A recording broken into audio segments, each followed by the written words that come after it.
Esses dias eu estava meditando e pensando um pouquinho no tempo que nós estamos passando como comunidade, estava pensando no tempo que estamos vivendo e comecei a pensar justamente em mudanças, as mudanças que estão acontecendo na sociedade, na minha vida, na sua vida, e o quão eficientes nós temos sido no nosso ministério, o quão eficientes nós temos sido na nossa vida cristã. Eu quero ser eficiente. O que é a eficiência? Bom, no mundo cooperativo, no mundo empresarial, ou no mundo comercial, ser eficiente é ter lucro. Isso é eficiência. Se você não tem lucro, você não é eficiente, né? É no seu trabalho, quando você trabalha, você consegue concluir uma obra, você consegue concluir alguma coisa. Isso é eficiência, né? Eu fiquei pensando num exemplo de eficiência e eu pensei num pão, né?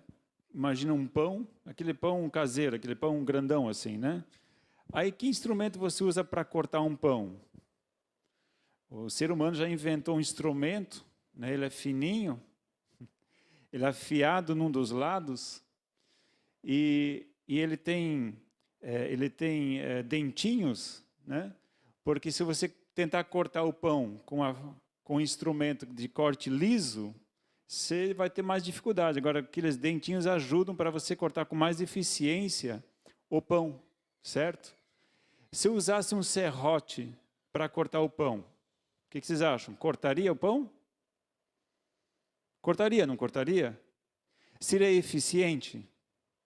Não para o propósito que eu tinha, né? Se o meu propósito é fazer fatias bonitinhas, o serrote não vai me ajudar a cortar o pão. Mas tem dentes, não tem dentes? É afiado, não é afiado? Mas não é eficiente para aquele destino, aquele propósito. E assim eu fico pensando, eu fiquei tentando imaginar a eficiência, porque para cada propósito você tem uma eficiência, mas o serrote, ele é eficiente para cortar madeira? Beleza. Agora, a faca dentada assim, para cortar madeira, ela é eficiente? Não. Cada coisa precisa da sua estrutura ideal para ser eficiente, não precisa? Madeira é uma coisa. E assim eu fiquei pensando, na verdade, igreja é a mesma coisa. Existem diferentes tipos de igreja, existem diferentes estruturas de igreja para atingir ou para alcançar determinado propósito. Para alcançar determinado propósito, aquela estrutura, aquele modus operandi, a forma que ela é organizada, ela é extremamente eficiente. Agora, se eu quiser alcançar um outro tipo de instrumento, outro tipo de objetivo, outro tipo de propósito, eu vou ter que mudar o meu instrumento. E quando eu estava pensando nisso, começaram a me ver alguns textos bíblicos. E Jesus tinha vários tipos de pessoas que seguiam Jesus. Existiam vários grupos de pessoas, grupos diferentes de pessoas, números diferentes de pessoas. E eu gostaria de começar com um grupo chamado multidão. Havia um grupo que era multidão. Mas quem era pessoalmente, quem era a multidão pessoalmente? Bom, esse grupo multidão, ele é chamado de multidão. Individualmente, nós não sabemos quem era o indivíduo da multidão. Porque a multidão era uma multidão. Não tinha como ver individualmente quem era fulano de tal, quem era fulano de tal, aquele outro, primo, tio, sobrinho, né? Então, uns textos bíblicos que eu gostaria de ver com vocês, Mateus capítulo 15, versículo 29, é o primeiro versículo que eu vou usar desse grupo chamado multidão. Capítulo 15, versículo 29, diz o seguinte: Jesus partiu dali e foi para junto do mar da Galileia. Então viu Então subiu a um monte e assentou-se. Vieram ter com ele grandes multidões. Na verdade, isso não era nenhuma multidão, era grandes multidões. Então imagina, era plural ainda, né? Trazendo coxos, cegos, mudos, aleijados e muitos outros. E os puseram aos pés de Jesus e ele os curou. Você tem relatos na Bíblia de um coxo que foi curado? Você tem relato na Bíblia de um cego que foi curado? Né? Onde Jesus é algo muito pessoal, é algo muito pontual. Você tem o nome, você tem a cidade, onde é que ele ficava. Né? Você tem alguns personagens da Bíblia, são pessoas, são personagens, são indivíduos. Agora, tem um grupo dentro aí do ministério de Jesus chamado multidão. E dentro desse ministério de multidão, tinha surdos, tinha cegos, tinha coxos, tinha todo, né, tipo de indivíduos. Mas nós não temos os nomes desses indivíduos. Mas eles foram alcançados. Eles foram alcançados. Pelo menos é o que nos diz o texto. Se você for verificar agora, capítulo 14, versículos 13 e 14, capítulo 14, versículos 13 e 14, você vai ver um outro texto que relaciona uma multidão. Jesus, ouvindo isto, retirou-se dali num barco para um lugar deserto. Um lugar deserto à parte. Sabendo o povo, seguiu a pé desde as cidades. Saindo Jesus, viu uma grande multidão e, possuído de grande compaixão para com ela, curou os seus enfermos. Aqui novamente, Jesus saiu da cidade, foi para um lugar solitário. Ele muitas vezes buscava lugares solitários, longe das multidões, para tirar um tempo para ele, para tirar um tempo com seus discípulos, ou simplesmente para orar. E aqui a grande multidão, ela buscava, sabendo o povo, seguiu a pé desde a cidade. Então, o povo ficou sabendo, olha, Jesus está lá sozinho, está isolado lá, vamos lá. E aí foi a multidão atrás de Jesus. E quando Jesus viu essa multidão, olha, saindo Jesus viu uma grande multidão. E possuído de grande compaixão para com ela, curou os enfermos. Constrangido, aquilo mexia com Jesus. Aquilo compungia a alma dele, aquilo doía a alma dele. Ele dizia, eu não posso ficar inerte. Existem indivíduos, no meio dessas multidões, existem indivíduos que precisam ser tocados. Então, qual é o lugar, qual é a estrutura que Jesus tinha para acolher essa multidão? Tinha que ter espaço para isso, né? Eram lugares desertos, eram lugares à beira do mar, que não tinha muita edificação, né? Não tinha muita casa. Então, eram os ambientes, era a estrutura que Jesus tinha para alcançar essas pessoas. Era o modus operandi para alcançar as multidões, era esse.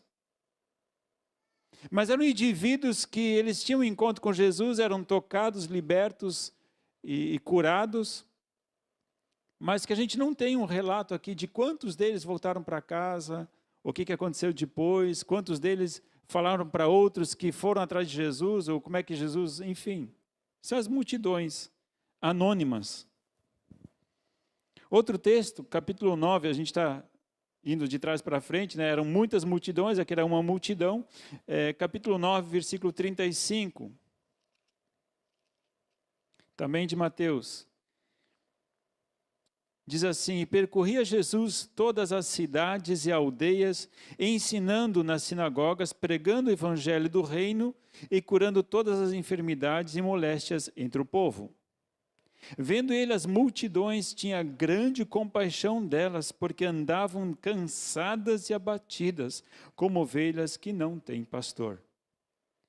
Que novamente a gente tem, vendo ele as multidões, tinha grande compaixão delas. Ele ia de cidade em cidade, ele ia pregando nas cidades, ele ia passando, ele ia anunciando o evangelho do reino, e a coisa ia, e ele incansavelmente, né, ia lá, pregando, anunciando, evangelizando, curando os enfermos. E parece que a pregação e os milagres, eles andavam juntos, lado a lado. As multidões anônimas. Mas esse texto tem algo de diferente. Veja só no versículo 37. Então disse aos seus discípulos: a seara é realmente grande, mas os ceifeiros são poucos. Rogai, pois, ao Senhor da seara, que envie ceifeiros para a sua seara. Então ele fala para os discípulos, e os discípulos acompanhando Jesus nessas multidões, acompanhando Jesus nesses lugares, e tantas pessoas aglomeradas, e naquela época não tinha coronavírus, né? Não tinha problema nenhum de ter um aglomero, né? E fica pensando aquelas multidões em volta de Jesus, se espremendo, tentando ouvir, né? Um falando para o outro: vamos ficar quieto, não tô conseguindo ouvir, né? E às vezes até se cotovelando, né? Porque a gente tem alguns momentos que Jesus anda, aquela multidão em volta dele, gente se apertando ele, literalmente, né? Um outro tempo, outra época, né? Ninguém usando máscaras. Correndo atrás da cura, correndo atrás de um toque de Jesus, correndo atrás de uma palavra de Jesus, correndo atrás de um olhar de Jesus somente. Às vezes só um olhar de Jesus, a pessoa já saía aliviada, porque pensa, o olhar de Jesus para você. Jesus olhando para você. No meio da multidão, Jesus diz: tem alguém que me tocou. Jesus é aquele que vê indivíduos no meio da multidão. Jesus é aquele que tem esse poder. Mas essas grandes multidões, qual era a ferramenta que ele tinha? Era a voz. Era o ambiente. Que estrutura ele tinha? O céu aberto. Porque eu acho que não tinha construção naquela época que pudesse absorver essas multidões. Mas ele diz: olha, discípulos, nós temos uma grande missão. Jesus, ele não olhava para essas multidões dizendo: cara, eu sou o cara. Se eu não fizer nada, esse povo vai morrer. Se eu não fizer nada, só eu posso salvar esse povo, só eu posso alcançar esse povo, só eu posso curar esse povo todo tem que me seguir, esse povo tem que correr atrás de mim, porque se não for só eu posso ajudar esse povo. O que Jesus fala neste versículo? A seara é realmente grande, mas os ceifeiros são poucos. Jesus está considerando aqui somente ele, a pessoa dele? Não. Ele está falando, está afirmando: rogai, pois, ao Senhor da seara que envie ceifeiros para a sua seara, dizendo: ei, eu não estou dando conta. É muita gente, multidões e multidões. E é muita coisa a ser feita. Então, a estratégia dele, na verdade, para alcançar multidões, ele não faz tudo sozinho. Ele não opera sozinho. E aí nós temos o segundo grupo de pessoas. O primeiro grupo são as multidões. O segundo grupo, que são os que seguem Jesus, porque todos esses aqui seguiam Jesus, né? De alguma forma, a multidão seguia Jesus por algum propósito, por algum fim. E aí tem um segundo grupo, que a Bíblia chama de os 70. Lucas capítulo 10, você vai encontrar este outro grupo. Lucas capítulo 10, versículos 1 e 2. Depois disso designou o Senhor ainda outros 70 e mandou-os diante de si, depois de dois em dois, e a todas as cidades e lugares onde ele havia de ir. Disse-lhes: grande é, em verdade, a seara, mas os obreiros são poucos. Rogai, pois, ao Senhor da seara que envie obreiros para a sua seara. Opa, esse versículo já ouvi antes, né?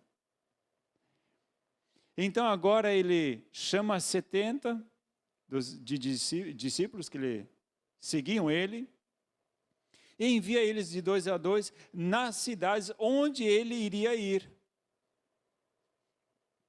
Vocês perceberam que a estratégia mudou um pouco? Ele continuaria alcançando as multidões? Sim. Só que agora, o que acontece? Não é ele sozinho. Não é que ele sozinho fazia tudo antes também. Mas as multidões seguiam Jesus. E agora ele diz, olha, agora vocês vão, mas não vão sozinhos, vão de 2 em 2. Nas cidades onde eu preciso ir, vocês vão. Imagina só se Jesus fosse um cara autocentrado. Eu sou líder. Eu sou o cara. O meu ministério das multidões. Eu curo, eu faço, eu determino, eu repreendo, né? O cristianismo teria chegado até hoje se Jesus fosse autocentrado? O cristianismo teria chegado até nós? Ou o cristianismo teria morrido junto com Jesus? O que vocês acham? O cristianismo teria morrido junto com Jesus. Mas, pastor, mas Jesus não é ele a salvação?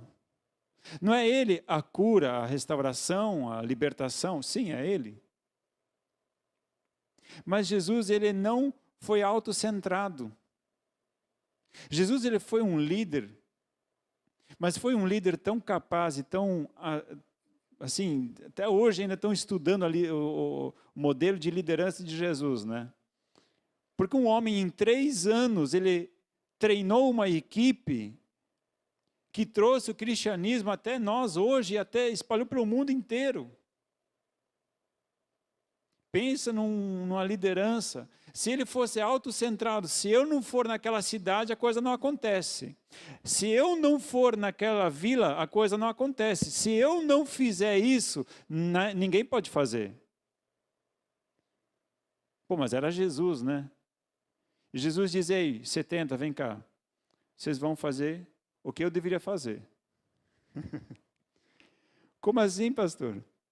Vocês vão fazer o que eu deveria fazer, vocês vão fazer. Eu ouvi uma frase de um professor meu, que quando eu ouvi aquela frase, eu fiquei em primeiro lugar, eu não concordei. Falei, não, esse cara está maluco. Não, é professor de seminário, né? Ele falou assim, eu anotei aqui, um bom líder é aquele que depois de algum tempo não faz falta em sua função. Quando eu vi essa frase, eu falei, esse cara está maluco. Por que eu estou fazendo seminário teológico se não faz diferença? Que líder é esse que depois de algum tempo, na função dele, não faz diferença nenhuma? Então por que está na função? Tira ele. Não é isso? Não é isso que você falaria para um funcionário teu? Você está desempenhando uma função, daqui a pouco você não faz mais falta nessa função. Mas aí depois ele explicou. Falou, por que um bom líder é aquele que depois de algum tempo ele não faz mais falta na função dele? Porque ele já conseguiu influenciar as pessoas que estão ao seu redor, de tal forma que elas cresceram até o nível dele. E se ele não puder estar naquela função, aquela função ela é desempenhada com muita capacitação por aqueles que estavam em volta deste líder. Estão entendendo? Se Jesus não fizesse isso que eu estou falando agora, o cristianismo teria morrido com Cristo. Ele conseguiu equipar uma equipe é boa, né? Equipar uma equipe, né? De tal forma que ele foi embora e o trabalho dele continuou a ser executado com excelência. É ou não é verdade? Pô, então Jesus não fez diferença? É lógico que fez diferença. É óbvio que fez diferença. Mas se ele fosse um líder autocentrado, egoísta, o ministério dele teria morrido junto com ele. Ou quando ele foi para o céu, né? Ele levaria junto o ministério dele. Pronto. Meu serviço, curei tantos, libertei tantos, tal, isso aí caiu na minha conta. Beleza, terminei. E depois? Eu estou falando isso, sabe por quê, amados? Porque o movimento de igreja, ele só é eficiente se ele tem continuidade. Ele é ineficiente se ele não tem continuidade. O que é continuidade? Vamos olhar de volta para a Bíblia.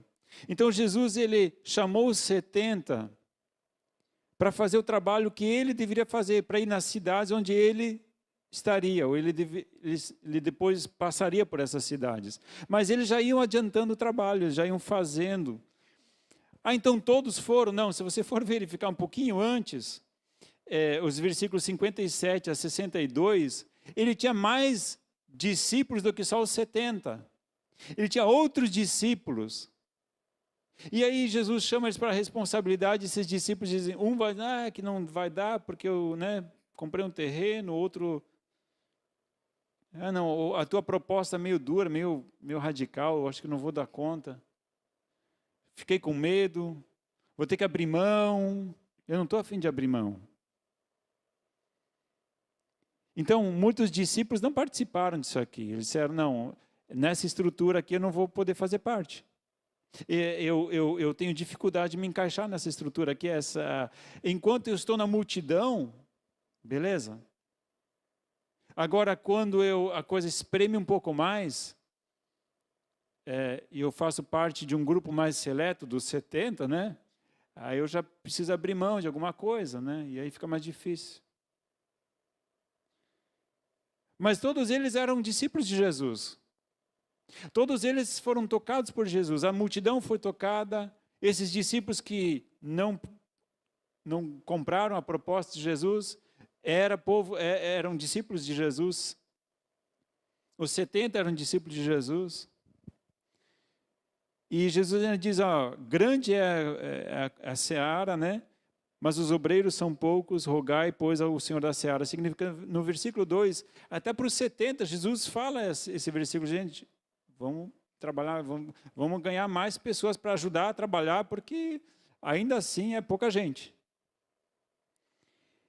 Então, o primeiro grupo, que é a multidão, o segundo grupo são os 70, e tinha um terceiro grupo, né? Entre os 70 aí, tinha o grupo dos 12. Esse é o grupo seleto. Glória a Deus, né? Olha só que honra fazer parte dos grupo dos 12. Aí, em Lucas capítulo 9, vocês vão ver aí a ordenança, ou a comissão dos 12. Capítulo 9, versículos 1 e 2 diz assim, tendo convocado os 12 discípulos, Jesus deu-lhes poder e autoridade sobre todos os demônios e para curarem enfermidades. Então os enviou a pregar o reino de Deus e a curar os enfermos. Vem cá, quando Jesus estava no meio da multidão, o que ele fazia? Uma coisa, pregava o reino de Deus. Segunda coisa, curava os enfermos. A gente viu isso, certo? Quando ele manda os 70, o que ele faz? Manda pregar e manda curar os enfermos. Quando ele envia os 12, qual é a ordenança? Pregar e curar. Isso significa que a mesma coisa que Jesus fazia, os 70 faziam, os 12 faziam a mesma coisa.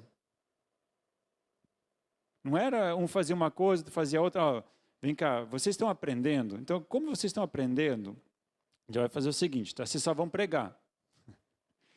Vocês ainda estão aprendendo, ainda não estão sabendo lidar com as coisas sobrenaturais, tá? Então vocês só pregam, e aí depois eu vou passar pela cidade e em meu nome eu vou curar.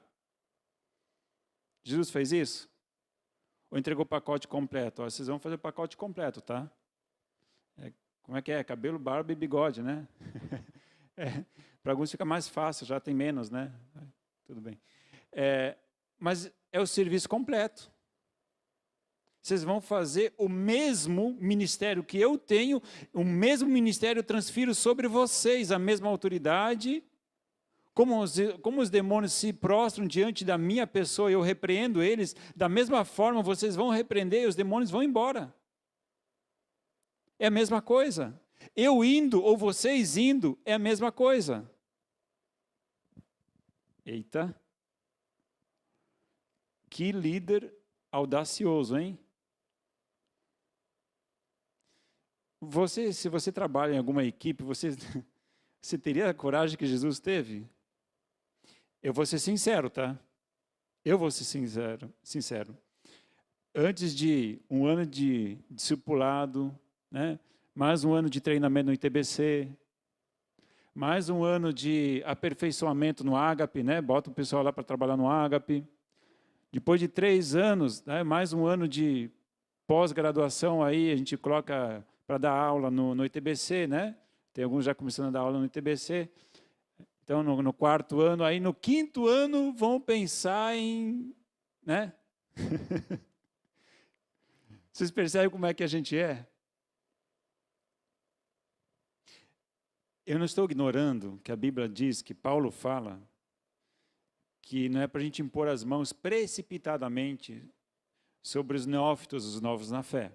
Não estou dizendo que a gente é para agora, né, colocar pessoas na liderança de ministérios e de lugares de responsabilidade de governar e pastorear outras pessoas que não têm capacidade. Não estou afirmando isso.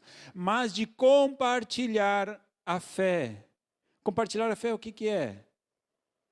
O que Jesus fez na tua vida? Jesus já fez alguma coisa na tua vida? Levanta a mão se Jesus fez alguma coisa já na tua vida. Levanta a mão. Oh, glória! Amém. Então, alguma coisa você pode falar de Jesus ou não pode? Ele nunca vai exigir mais do que você possa oferecer, do que ele já tenha te dado. Se a gente pode ofertar, se a gente pode dizimar, a gente só faz aquilo por quê? Porque de alguma forma nós recebemos. Ah, mas eu trabalho para isso. Tá, tudo bem. Mas mesmo assim a graça de Deus te deu ar de você respirar, de você trabalhar, de você exercitar e de você trazer o sustento para a sua casa. Deus está até nisso, nas pequenas coisas. Então, será que eu não posso nem compartilhar aquilo que Ele fez na minha vida, a salvação? Estamos entendendo? Como é que Jesus arregimenta, né, um exército? Ele diz, vamos orar para que Deus envie mais, porque está precisando de mais gente. Profissionais? Jesus precisa de profissionais, né? Vamos orar para Deus mandar profissionais. Vai demorar um pouco, porque Jesus trabalha contigo e comigo. Pessoas simples. Mas pessoas que tiveram algum toque em algum momento na sua vida dele. Alguma demonstração da sua graça na sua e na minha vida. Então, o mesmo que Jesus fazia, os discípulos de Jesus faziam. Não havia diferença neste ministério, nessa autoridade que Jesus tinha dado. E aí eu volto de novo àquela questão que eu coloquei para nós antes. Imagina se Jesus fosse autocentrado. Se eu não fizer, ninguém vai fazer. É que ninguém faz melhor do que eu. É que se eu não fizer do meu jeito, a coisa não vai. Amados, a gente tem que começar a pensar e confiar mais em Deus. Que Ele vai capacitar de uma forma melhor até do que nós imaginamos. No ministério do Senhor, ninguém é insubstituível. Ninguém é insubstituível. Não é que, né, todos nós somos substituíveis, né? Mas a questão é que muitas vezes a gente quer profissionalismo demais, enquanto que o que Deus e Jesus buscam, um coração quebrantado, um coração rendido a Ele, dizendo, eis-me aqui. É com essa pessoa que Ele pode trabalhar. É com essa pessoa que Ele trabalha. Não resistir à ação de Deus na sua vida. Entregue-se para Ele. Não resista. Se Ele quer trabalhar na sua vida, se entregue a Ele. Eu fiquei pensando, e às vezes a gente é como um animal acuado. Sabe aquele animal que apanhou muito? Que apanhou muito? Que foi amarrado lá num canto, não ganhava água, foi surrado, E aí, já vi alguns vídeos na internet, você já deve ter visto também, né? Aí vem a pessoa do resgate de animais. E a pessoa do resgate de animais, ela quer se aproximar e aquele cachorro assim, ó, enfurecido. Porque de tanto ser acuado, de tanto ser batido, a presença de uma pessoa para ele é um risco. E a pessoa querendo ajudar, e ele ataca até a própria pessoa que quer ajudar ela. E às vezes a gente se parece com um animal acuado. De tanto levar feridas e surras, quando Deus aparece, quando Jesus aparece, parece que a gente vai e voa em cima dele, parece que é mais alguém que quer nos ferir. Um animal acuado.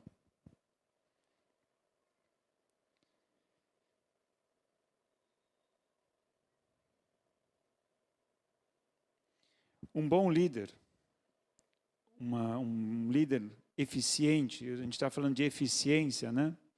Um líder eficiente, ele não é o cara. Ele não é o bambambam, né? O grandão. Um bom líder é aquele que sabe delegar a autoridade. Um bom líder é aquele que sabe conduzir a sua equipe. Um bom líder é aquele que, de repente, quando ele não puder estar presente, os liderados dele sabem o que tem que ser feito. Os liderados dele fazem com maestria o trabalho que talvez na presença, na ausência dele, seria feito. Um bom líder é aquele que multiplica a liderança. É aquela pessoa que multiplica a liderança. Esse é um bom líder. Por que Jesus foi um bom líder? Porque ele soube multiplicar liderança. Os discípulos, eles não nasceram líderes. Os discípulos nasceram pescador. Os discípulos de Jesus nasceram cobrador de impostos, né? As mais diversas profissões. Né? Até político tinha lá no meio. Né? Tinha de todos os nichos. Não eram líderes natos. E em 3 anos, Jesus confiou neles, assim como Jesus confiou a ti e a mim, um tesouro maravilhoso que se chama Reino de Deus. O Reino de Deus é aquele que te dá paz. O Reino de Deus é aquele que te traz perdão. O Reino de Deus é aquele que te consola. O Reino de Deus, ele é envolvido em amor. O Reino de Deus é compaixão. E eles foram envolvidos por aquilo como se fosse um abraço de Deus. O reino de Deus começou a envolver eles de tal forma que quando Jesus diz, vocês também querem me deixar? Pedro diz, Jesus, a gente não sabe para onde ir. Só tu tens palavras de vida eterna.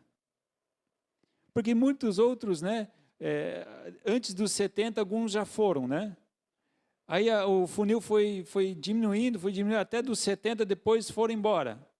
Aí chegou no final, ficaram os 12. E aí quando chegou nos 12, Jesus diz, olha, a galera já debandou geral aí, ó. Se vocês quiserem, vocês estão liberados. E Pedro diz, não, a gente não consegue, a gente não sabe para onde ir. Liderança. Liderança, mas de uma forma não imposta, conquistada pelo amor, pelo exemplo. Tá certo que lá no final, né, a galera debandou igual. Jesus falou, mas vai chegar no final, vocês vão picar mula também, tá? Vai chegar no final, não vai sobrar um. Tá. Mas teve um lá que acompanhou Jesus até no julgamento e acompanhou Jesus até debaixo da cruz, né?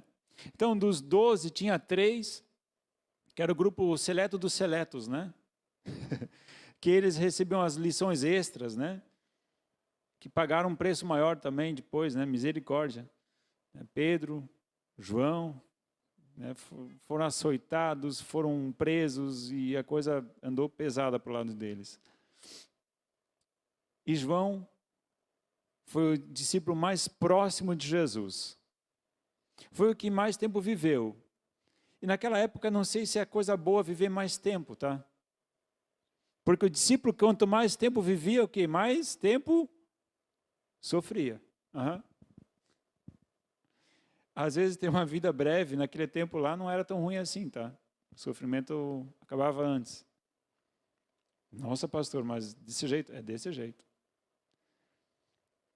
Mas, queridos, o que eu queria deixar para nós é qual é o tipo de estrutura que nós estamos perpetuando, ou quem sou eu nessas multidões todas, né? Sou alguém da multidão, sou eu alguém dos 70, sou eu alguém dos 12, dos 3, ou sou de repente aquele um que ficou debaixo da cruz? Em algum momento, em algum lugar desses a gente se encaixa. A gente está em algum desses estágios, a gente está, senão você não estaria aqui, né? Senão você estaria lá fora em algum outro lugar. Faria parte de uma outra multidão que está indo a passos largos, né? Para um outro destino. Agora, a gente ou faz parte da multidão, ou a gente faz parte dos 70, dos 12, dos 3, do 1.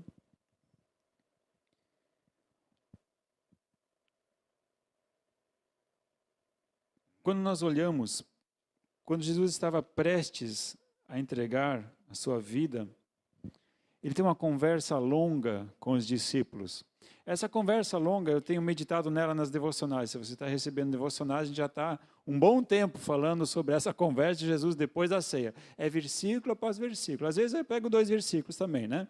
Mas é uma conversa longa, já está demorando meses essa conversa já na devocional, né? Mas foi um momento tão especial que realmente ele tem uma conversa muito longa com os discípulos. E é uma conversa maravilhosa. Porque os discípulos, eles tinham acompanhado Jesus, eles tinham acompanhado o ministério, eles fizeram as mesmas coisas que Jesus fez, e eles estavam muito empolgados com o reino de Deus, porque Jesus tinha acabado de entrar na cidade de Jerusalém, e ele entrou, todo mundo recebeu ele como rei, e foi adorado, e o pessoal colocou folhas no chão, até os mantos eles colocavam no chão. Jesus entrou com um jumentinho, a galera vibrou ali, soltou rojão, dizendo: esse é o nosso rei, e os discípulos andando bem orgulhosos do lado de Jesus. Aí, ó, sou desse time aí, ó, eu sou o cara, hein, eu faço parte dessa equipe. E nesse ambiente, Jesus se reúne com eles para tomar a ceia. Mas Jesus já estava falando há algum tempo, já dizendo: ei, não se empolguem demais. Menos empolgação. Porque é agora que a coisa vai pegar. Mas ele tem uma conversa muito legal com os discípulos, muito sincera com os discípulos antes dele morrer. E nessa conversa com os discípulos, eu gostaria de ler um recorte. É João capítulo 14. João capítulo 14, versículo 10 em diante. Aqui é uma discussão de que se Jesus veio do Pai, mostra-nos o Pai, e aí Jesus vai falar justamente dessa resposta aqui para Filipe, um dos 12. Não crês tu que estou no Pai e que o Pai está em mim? As palavras que eu vos digo, não as digo por mim mesmo, mas antes é o Pai que está em mim quem faz as obras. Crede-me quando digo que estou no Pai e o Pai está em mim, pelo menos crede por causa das mesmas obras. Em verdade vos digo que aquele que crê em mim também fará as obras que eu faço. E as fará maiores do que essas, porque eu vou para o Pai. Jesus ele está compartilhando aqui, dizendo: gente, olha só, tem uma notícia maravilhosa para vocês. Eu não vou estar mais com vocês.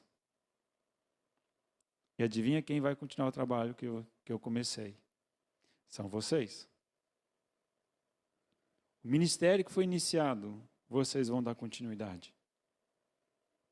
Se a gente continua lendo aqui, ele diz lá no versículo 13 em diante: e farei tudo o que me pedirdes em meu nome, para que o Pai seja glorificado no Filho. Se me pedires alguma coisa em meu nome, eu o farei. Versículo 15, se me amais, guardarei os meus mandamentos. Eu rogarei ao Pai e Ele vos dará outro Consolador para que esteja convosco para sempre. Ele está falando aqui, olha só, eu vou deixar vocês, eu vou ter que ir embora, mas vocês não estão sozinhos. Eu não vou abandonar vocês, eu só vou me retirar. E eu vou enviar alguém que vai me substituir. Vocês não vão ter mais a minha presença física com vocês. Porque eles estavam acostumados com a presença física de Jesus, né? Onde Jesus ia, eles iam, tal, aquela coisa. Ficava fácil seguir Jesus porque estavam vendo Jesus, né? Aí ficava fácil, né? Vamos para cá, vamos para lá, faz isso. Não, agora não faz. Só que Jesus alerta eles que vai chegar um momento que ele não estaria mais. Versículo 17, o Espírito da verdade que o mundo não pode receber, porque não o vê nem o conhece, mas vós o conheceis, pois habita convosco e estará em vós. Versículo 18, não vos deixarei órfãos, virei para vós. Eu mesmo vou vir, na pessoa do Espírito Santo. O bom líder é aquele que mostra o que tem que ser feito. Faz o aluno, o discípulo, fazer a mesma coisa que ele faz, na presença, né? Depois ele manda, agora vocês vão fazer sozinho, tá? Vocês vão nessa cidade, vocês vão naquela outra cidade, vocês vão conseguir. E depois ele se retira, mas ele monitora de longe, ó. Vocês não estão sozinhos, tá? Eu vou botar um chip aqui em vocês, eu vou ver onde é que vocês estão andando. Eu vou acompanhar vocês. No momento que vocês precisarem, vocês têm o meu celular, né? Vocês podem ligar para mim. Talvez a resposta não vai ser imediata, porque eu ando meio ocupado, né? Nem sempre consigo dar aquela resposta na hora. Mas vocês têm o meu suporte. É mais ou menos assim, né? Porque às vezes a gente chama para Jesus, a gente chama, parece que ele está meio ocupado, né? A resposta vem, mas às vezes vem depois de 1 ano, 2, 3, né? Não sei. É segundo a comunicação vai, né? Mas a graça de Deus é essa, amados. Estamos sendo eficientes no chamado do Senhor. Estamos sendo eficientes naquilo que o Senhor nos chamou para realizar. A nossa estrutura, ela nos ajuda a ser eficientes. Existe algo que talvez possamos melhorar para sermos mais eficientes? Ou o que nos impede de sermos eficientes? Estamos usando a ferramenta certa para sermos eficientes e cumprirmos, porque você é discípulo de Jesus, então isso também é contigo. Amém? Fazer as obras do Pai, que o Pai ordenou, é contigo e comigo. É conosco. Jesus está falando conosco. Você não faz parte da multidão lá de fora, então você faz parte da multidão aqui de dentro. Se você é chamado como filho de Deus, então essa mesma autoridade que estava sobre Jesus, a mesma autoridade que estava sobre os discípulos, a mesma autoridade que estava sobre os 70, a mesma autoridade que está sobre você e sobre mim hoje. A mesma autoridade de Cristo Jesus, de dar ordem aos demônios, está sobre você e sobre mim. A mesma autoridade. Nós nos damos conta da autoridade que Deus deu para nós. Eu acredito que nós muitas vezes não nos damos conta daquilo que Deus entregou para nós. E amados, eu só não estou aqui aumentando o pesar de muitos, porque aí, nossa, vou ter que fazer, né? Mais uma coisa para eu fazer, né? Já não bastava as coisas que tem para fazer, agora o pastor ainda quer que faça mais coisa. Querido, seguinte, eu quero falar algo para você. Sabe onde tudo começa? É o quão cheio eu estou de Jesus. Sabe por que eu estou falando isso? Porque falaram para Pedro, cala a boca. Pedro, nunca mais fala nesse nome. Aí Pedro diz, cara, não consigo. Eu não consigo me calar, eu não consigo não falar, eu não consigo ignorar. Eu olho a multidão e isso me constrange, eu olho o coxo, isso me constrange, eu olho aquela pessoa que está na beira do caminho, isso me constrange. Eu não consigo passar e ignorar essa situação, eu não consigo passar e olhar para aquela pessoa e achar que, cara, ela, se não falar nada, ela vai para o inferno. Eu não consigo. E sabe, quando isso move lá de dentro para fora, é algo que é espontâneo, não é algo forçado. Deus não quer que você corte o pão com serrote, se você entender a minha analogia. Não é lei, não é uma regra, mas se Deus te colocou na mão uma faca de cortar pão e você vê um pão, você vai ter a tendência, cara, esse pão aqui é comigo. A ferramenta está na minha mão. Cara, como é que eu posso passar aqui? A ferramenta está na minha mão, o pão está aqui, a pessoa está com um pão aqui, se podia cortar para mim, por favor, e a ferramenta está na tua mão. Você diz, não, eu não posso. Não, é que eu estou sem tempo, mas é só corta esse pão, por favor. Não, é que essa faca aqui, eu nunca usei ela antes, sabe? Eu nem sei como é que usa direito, tal, então eu prefiro não arriscar. Está entendendo? O que Jesus colocou na sua mão que você pode usar? Não estou falando daquilo que você não pode usar. Quando aqueles discípulos que deixaram o grupo dos 70 antes dele chamar, por que Jesus chamou aquelas pessoas, mas elas foram embora? É porque elas não tinham nada na mão? Ou porque Jesus já tinha colocado alguma coisa na mão e ele disse, vem cá, devolve um pouquinho daquilo que eu te dei. Só corta esse pão aqui, por favor. Se importe só um pouco. Jesus nunca vai pedir mais do que aquilo que ele já te deu. Essa é a grande verdade. Jesus só vai pedir aquilo que ele já te deu. Só isso. Só isso. Ele não vai pedir demais.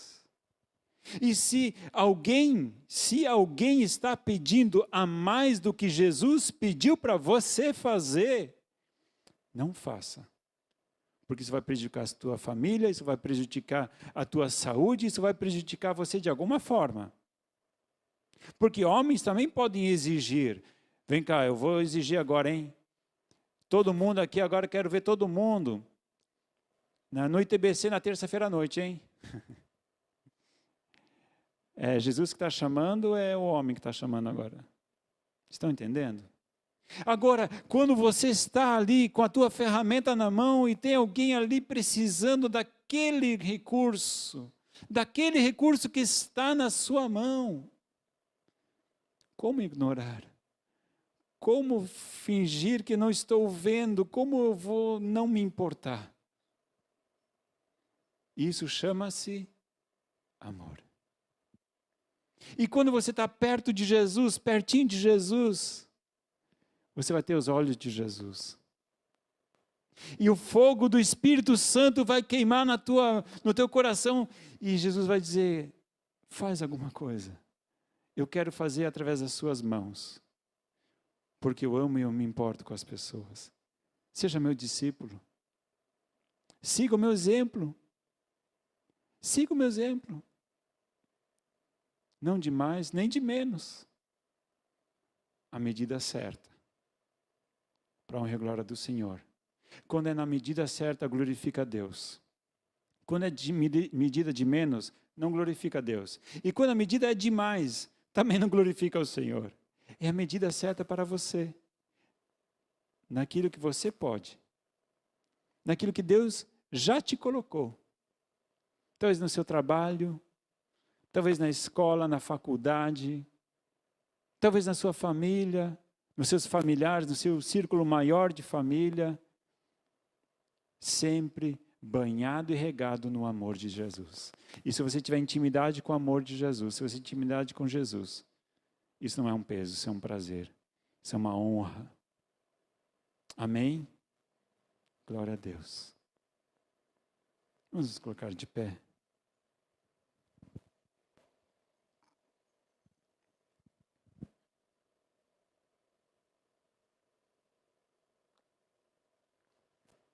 Feche seus olhos.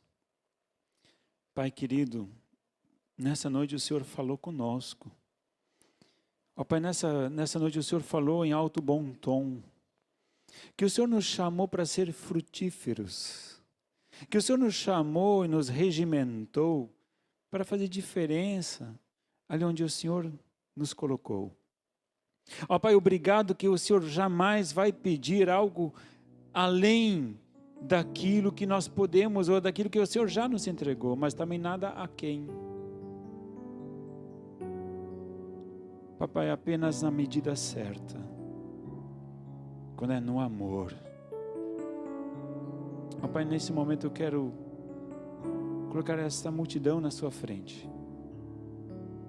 Individualmente somos pessoas, mas somos uma pequena multidão diante de Ti. Ó Pai, nessa noite tem pessoas talvez aqui que estão feridas, Pai. Talvez nessa noite existe alguém que nesse momento ele veio desanimado para o culto. Ó Pai, eu sei o Teu braço não está encolhido, que não possa neste momento reverter a história, Pai querido, daquela pessoa que está desanimada, frustrada, decepcionada. Papai, em nome de Jesus. Papai, no meio da multidão o Senhor via os indivíduos. O Senhor sabe o nome de cada um no meio da multidão. E o Senhor pode intervir na história nossa. E por isso nós declaramos, papai, nós confiamos em Ti, papai. Nós não temos para onde ir, senão aos Teus pés, porque somente Tu tens palavras de vida eterna, papai querido. Aleluia, o Teu Espírito Santo é que nos vivifica. Assim como ressuscitou Jesus Cristo dos mortos, o Senhor pode reverter essa palavra de maldição, de morte sobre as nossas vidas, em palavras de alegria. Aleluia, vida eterna. Ó Pai, em nome de Jesus. Nessa noite eu quero colocar também a vida daqueles que ouviram a Tua voz. E nessa noite o Senhor talvez falou com indivíduos aqui, dizendo: ei, eu coloquei ferramentas na sua mão. E nessa noite eu quero te dizer, usa essas ferramentas que eu te dei. Nessa noite Deus está te falando: ei, olhe para o lado. Olhe para aquela pessoa que está precisando daquilo que você pode ajudar, daquilo que você é mestre, daquilo que é fácil para você, mas aquela outra pessoa, para ela aquilo é muito difícil, mas para você é fácil. Estenda a sua mão. Se importe. Ame. Ah, mas pastor, eu não tenho muito amor. Então, em nome de Jesus, que seja acrescentado mais amor e o fruto do Espírito Santo na sua vida. Ó Pai, em nome de Jesus, que haja cura, restauração, a tal nível que nós não podemos mais, Pai querido, silenciar, que isso venha jorrar como rios de água viva, aleluia, do interior nosso. Ó Pai, que o Senhor nos torne fontes vivas, que jorrem para a eternidade, glorificando assim o Teu santo e poderoso nome, em nome de Jesus, amém e amém. Glória a Deus. Podemos nos assentar? Se nessa próxima semana, de repente, tiver alguém no seu lado, com alguma necessidade, a ferramenta está na tua mão, ajude essa pessoa. E assim você vai estar mostrando o amor de Deus. Você está mostrando que Jesus, o Jesus que habita dentro do teu coração é um Jesus prático. É um Jesus que se importa. E a pessoa vai olhar para você: mas como assim você está fazendo isso por mim? é que eu não posso não ajudar. Eu não posso não fazer. Amém? Amém. Gostaria de